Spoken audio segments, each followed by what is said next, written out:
So over the last few seasons, we've had teams come up as maybe the worst ran organizations in the NBA. A few years ago where the Suns basically mortgaged their future for Kevin Durant and Bradley Beal around Devin Booker. Not much else beside that. They're in a bad spot right now. Nico Harrison traded a once-in-a-lifetime talent of Luka Doncic last year. Yeah, he's probably still the worst ran GM right now. But we have a new front runner for this. I can't believe what this team has done over the last 6 months. The New Orleans Pelicans, I don't mean to be mean here, but they may be the dumbest organization in the NBA right now. Which is a shame because this team and their fan base deserves so much better because they've had to watch some bad teams, some incompetent head coaches and decision makers over the last decade plus. This is a team that couldn't win around Chris Paul, one of the best point guards of all time. This is a team that couldn't win around a young Anthony Davis, one of the best young players we have seen when he was balling out from 2013 to 2019. It was just constant bad decision after bad decision.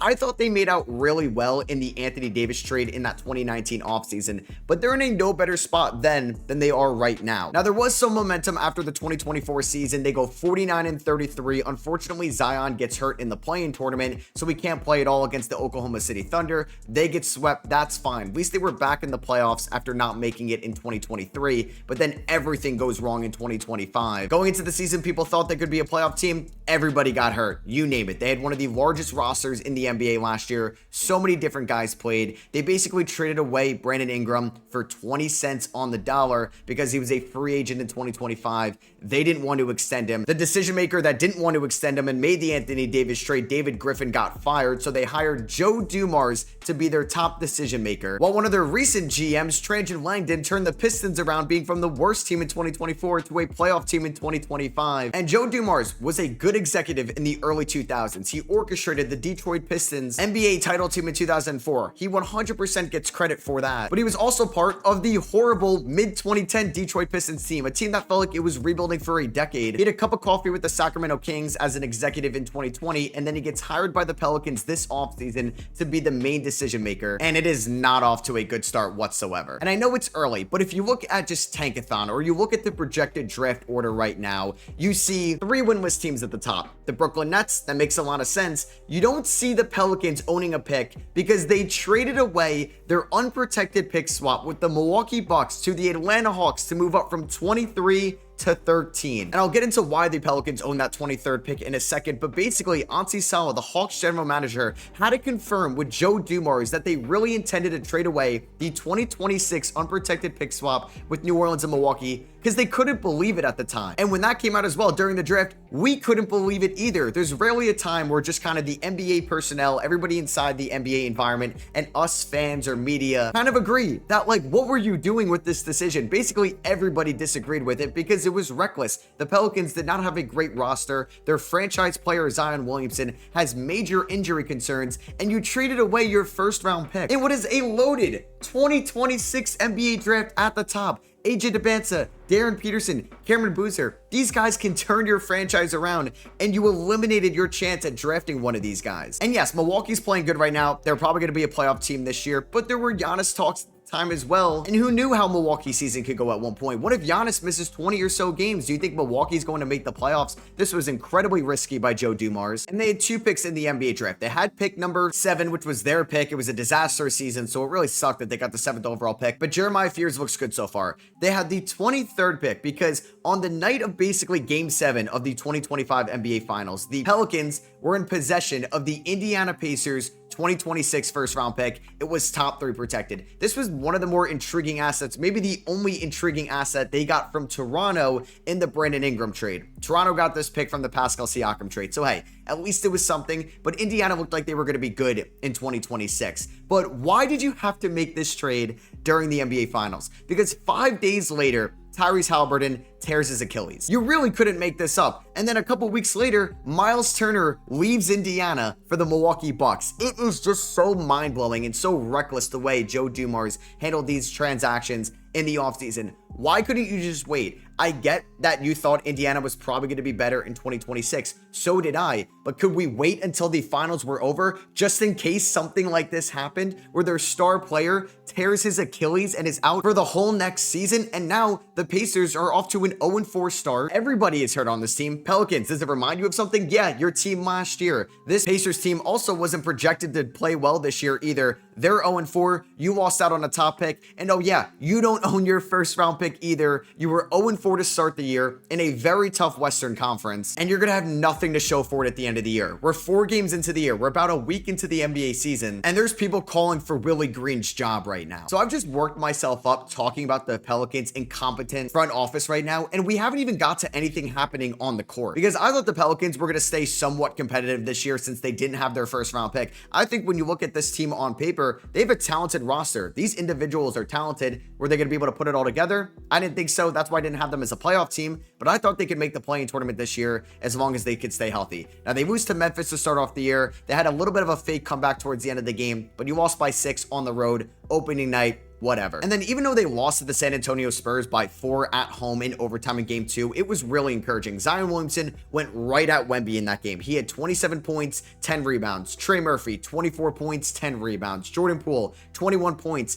5 assists in this game. And both rookies, Jeremiah Fears and Derek Queen, played well in that game. And just poor Derek Queen, man. I thought he was going to be a project player in the NBA, but there was always just going to be an added level of pressure on Derek Queen now, because this was the pick that Atlanta gave New Orleans for that unprotected swap in 2026. I think Derek Queen could be a fun player in the NBA, but if this pick really does turn into AJ Debinca, Cameron Boozer, or Darren Peterson, this is one of the worst trades we have seen in the last few years. It's probably not going to be as bad as the Luka Doncic trade, so I still think Nico Harrison is the #1 worst GM in the NBA right now, but Joe Dumars is really making a case for himself to be right behind him. So whatever, you lose your first 2 games. This happens all the time. You got blown out at home. 32 points to the Boston Celtics. The same Boston Celtics team that was 0-3 at the time. They were still looking for their first win. They didn't look great at all this year. They lost to Philadelphia. They lost to New York. And you just came out flat. The starters just flat out didn't play well in this game. Trey Murphy shot the ball horribly. Jordan Poole shot the ball horribly as well. And Zion Williamson was out this game and is already on the injury report. So now we're just going through this whole thing again, right? Is Zion going to play tonight? We don't know. And that's why you don't trade away your first round pick, because you don't even know if your star player is going to play on any given night. And what made this even funnier, he played 11 minutes in this game and he started against the Denver Nuggets on Wednesday night. They signed DeAndre Jordan. Did the Pelicans watch DeAndre Jordan in 2025 for the Denver Nuggets? It is time for DeAndre Jordan to be a family man. I think DeAndre Jordan had a great career. His time with the Lob City Clips was fantastic, and I loved watching that grow up. He should not be on an NBA floor, let alone guarding Nikola Jokic in the year 2025. It's not their fault they have injuries in the front court, right? I like the pickup of Kevon Mooney. They needed a veteran center that could rebound, that could set some screens, and he got hurt before the season started. But why is DeAndre Jordan starting over Yves Missi? I don't get that whatsoever. I don't mind Micah Peavy as a player, but why didn't you just draft like a Dylan Cardwell or a Maxime right now or a Brooks Barnheiser, some type of big that you could have taken in the second round instead of your 8th wing on your roster, who you could just put out there on the floor that's a little bit younger, that's just more athletic than DeAndre Jordan, but you didn't go that route. And this game was really bad against the Denver Nuggets. We really saw the talent disparity between the Denver Nuggets and the Pelicans and how far this team needs to go. Jordan Poole got flat out benched in this game. Yeah, Jordan Poole, I'd even really mention that trade where the Pelicans essentially traded CJ McCollum's expiring contract and Kelly Olynyk, another piece that you ended up getting in the Brandon Ingram trade, to the Washington Wizards for Jordan Poole, for Saddiq Bey, and for Micah Peavy. But the thing is, Jordan Poole is also making an additional $34 million in 2027. Will Jordan Poole be better than CJ McCollum this year? Yeah, so I get that. But you already have DeJounte Murray. You just drafted Jeremiah Fears in the top 10. You have Jordan Hawkins. You have Herb Jones. Did you really need a Jordan Poole this year? Or would it have been a little bit better to have that cap flexibility going forward? Zion Williamson was abysmal in this game. Trey Murphy over the last 2 games has not been good whatsoever. He went 1 of 8 from the field against Denver, a solid defensive team, not an elite defensive team. He was a -32 out there. I thought Jeremiah Fears played well, but you're asking so much out of such a young player right now to save a team that doesn't own their draft pick. And in this game, in the third quarter, for 6 minutes, around the 10.5-minute mark to the 4.5-minute mark, the Denver Nuggets went on a 24-0 run. 24 straight unanswered points by the Denver Nuggets. Do you know how hard that is for that to happen? You didn't score a single point and you gave up 24 points in 6 minutes to make the game 82-49. It was 58-49. 6 minutes later, 82-49. It was just a disastrous game. And you know what? You could just be like, at the end of the day, the Pelicans have these assets. They have these talented young players, but at least they have their first round pick at the end of the year. Nope. They do not. So now where are we, right? The New Orleans Pelicans, 4 games into the season, are the worst scoring team in the NBA. They're right up there with the Dallas Mavericks as one of the worst offensive teams in the league. I talked about Dallas yesterday. At least Dallas has a top 5 defense right now. The Pelicans are 29th out of 30 teams in the NBA in terms of defensive rating, and they are dead last in terms of net rating. Yeah, worst team in the league, 4 games in. It's just 4 games, right? It's right around 5% of the season. They could definitely turn this around. But will they? We're watching DeAndre Jordan out there. You have no idea if Zion Williamson is going to play. They just benched Jordan Poole late in the game against the Denver Nuggets yesterday, given how poor he played. DeJounte Murray will come back at one point this year, but it's off a torn Achilles for a guard that wasn't even playing well before the torn Achilles. I like Derek Queen and Jeremiah Fears as much as the next person, but this is way too much pressure on these 2 young, raw prospects to save your team this year and save the general manager and the coach and their jobs from you missing the play-in tournament and giving Atlanta a top 5 pick in the draft.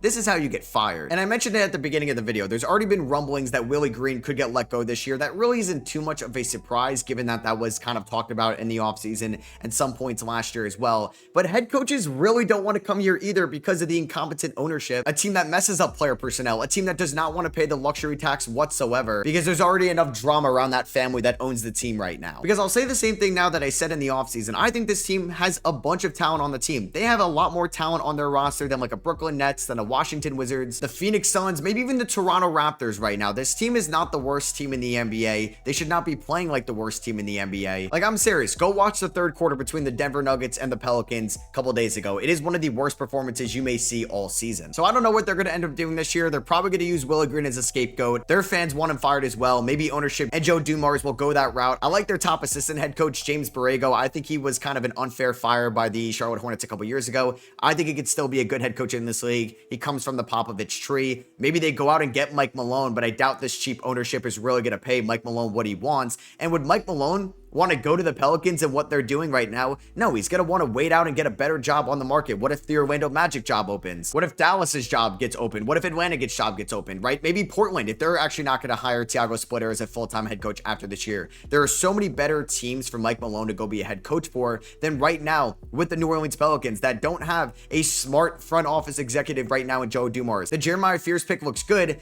I would have just rather you traded your 2030 unprotected first rounder or something like that for Derek Queen than this pick next year. Do what just like the Minnesota Timberwolves did for Rob Dillingham. Why did you have to trade your 2026 first rounder for just Derek Queen, who's a good player, but he's not going to save your franchise? One of those top players in the 2026 draft will, and we may be heading towards a path where the Pelicans do not make the playoffs. They get a top 3 pick in the draft, and they're not making any selections on draft night, and then they may be forced to just kind of blow up and reshape this roster, which may be just the best thing at the end of the day. So yeah, let me know what you guys think of the Pelicans down below. I'm sorry, Pelicans fans, if this felt like me hating on your team, because I want to see you guys succeed. Talked about it a bunch of times in this video. I think you guys have a lot of fun players. I think you have a lot of talent on your roster right now, and it's unfair to you guys that you're watching the way this team is getting coached, the way this team is getting owned, the way that this team is getting constructed by the front office right now. It really is unfair to you guys. It's been 7 years since this team won a playoff round, and that was in 2018, where like basically Drew Holiday took care of the Portland Trailblazers by himself. They made it to the playoffs in 2022 after finishing 10 games under 500. They lost to Phoenix in round number 1. They lost to OKC as an 8 seed in 2024. So yeah, let me know where you guys think the Pelicans can go from here. Do you think that they're going to be a popular team this year at the trade deadline? Do you think that they're just going to turn it around and this is the worst they're going to play all year, and this team is going to end around 500 and we're kind of overreacting right now? Let me know down below. It's just funny that if you look at the top draft order, they own the Pacers pick, they own their pick, and now they own 0 first-round picks for the 2026 draft. Drop a thumbs up if you guys did enjoy the video. Subscribe if you are not already. I'll catch you guys in the next one. Peace.